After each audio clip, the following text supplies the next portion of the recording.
talk about shading a sphere. So I have here on my page, I have traced a circle so that I have a perfectly circular form to start my sphere. And I've lightly sketched in a little cast shadow, imagining that my light is coming from, it looks like it's coming from about there. Now I'm going to be shading this in graphite using tonal value, so trying to kind of smooth out my graphite as I go, using a couple of different softnesses. I have my 2B and 4B, and perhaps an 8B if I need it, but I'm going to try to avoid it. And I have a few erasers here. So I'm going to be shading this using pressure and mark making to control how light or dark it gets, and not smudging anything. So with a sphere, wherever the light is coming from, there's going to be a general sort of highlight in that area opposite where your cast shadow is. And the highlight on a sphere should stay perfectly circular and round. It's not an eyeball, football shape. It's very, very round. So that will be the brightest area of our sphere. Away from the highlight, it'll start to get darker. We'll get a little bit of value around this edge because that's a turning edge. It's turning away from us. It's turning away from the light. So it'll be a little bit in shadow. Down opposite the highlight, we're going to get the core of the shadow, so the darkest area of the sphere. And then a little bit at the bottom here, at the bottom edge, it will get just a hair lighter. Not light, but lighter than the core shadow because it's getting reflected light from the surface. And then our cast shadow will be darkest right underneath the form and will sort of fade out a bit on the edges. So I am starting with a 2B, and I start in my darkest areas first so that I don't accidentally go into the light area with too much pressure to get too dark of a value.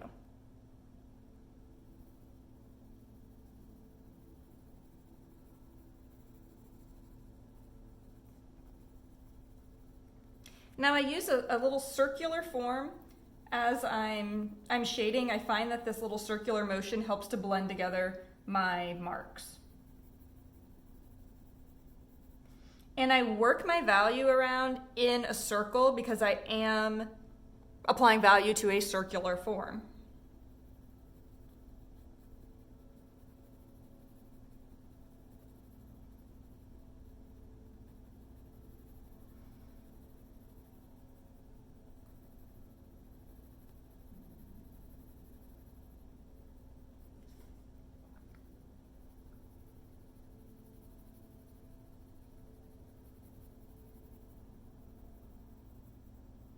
And I'm trying to be as careful and neat on the edges as possible, but if I get a little outside of my edges, I'll clean it up with an eraser at the end.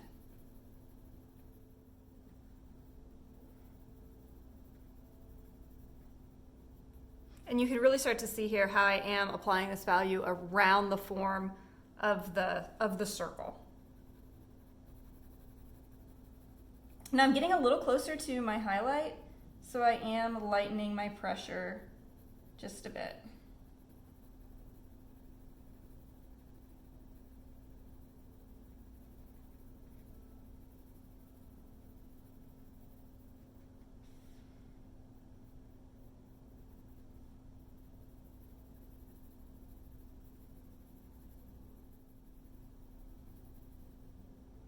Okay, and now I want to go very lightly around the form of that circle, that circular highlight.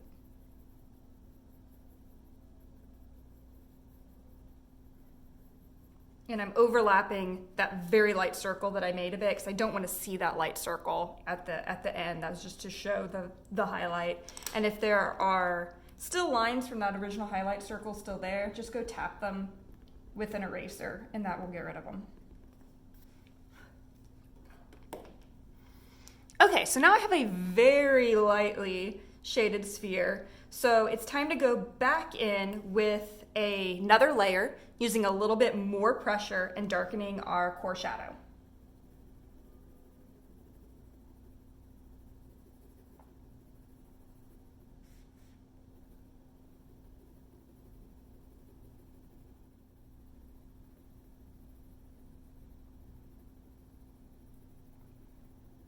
And I want to go over my marks in a way to make sure there aren't like bands of value running through the sphere. I want all of the transitions to be really subtle, gradual, smooth.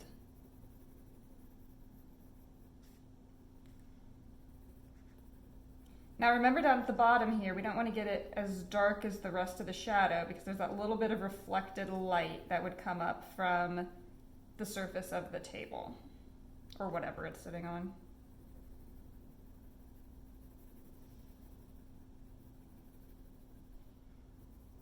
Okay, now that I have my second layer, I am going to switch to my 4B, so it's a little softer, a little darker.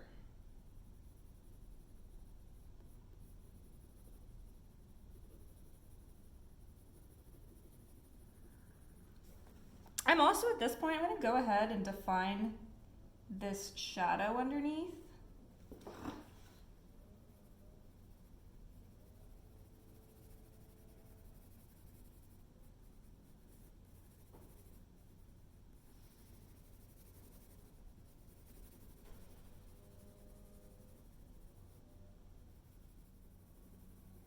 And now I'm really working to both darken and smooth out those transitions.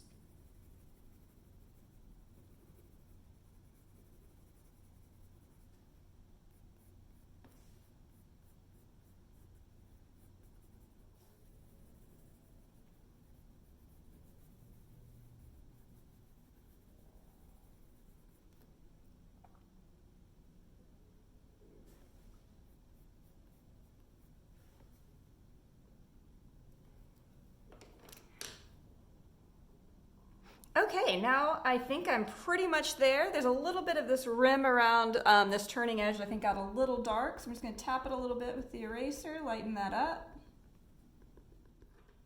Now my 4B only got so dark, so I am going to try to go in just a little bit with this 8B to darken just a few areas. So right under, my cast shadow, I accidentally got that into my sphere. Let's tap that.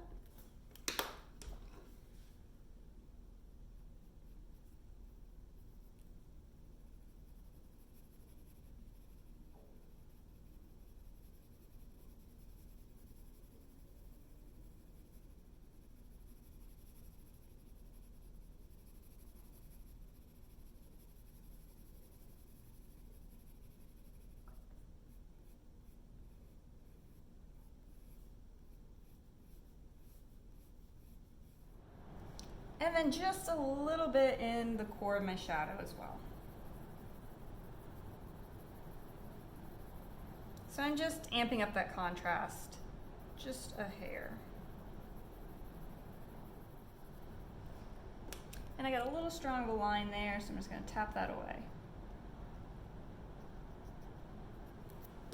And I'm going to grab the 4B.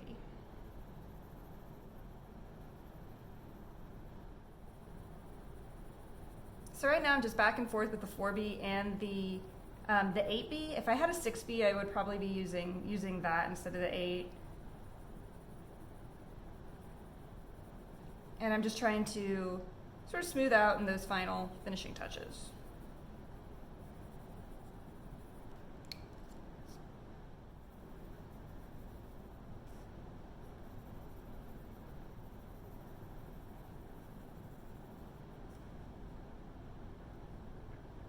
Okay, and there we have it. A sphere shaded using controlled pressure and mark making and no smudging.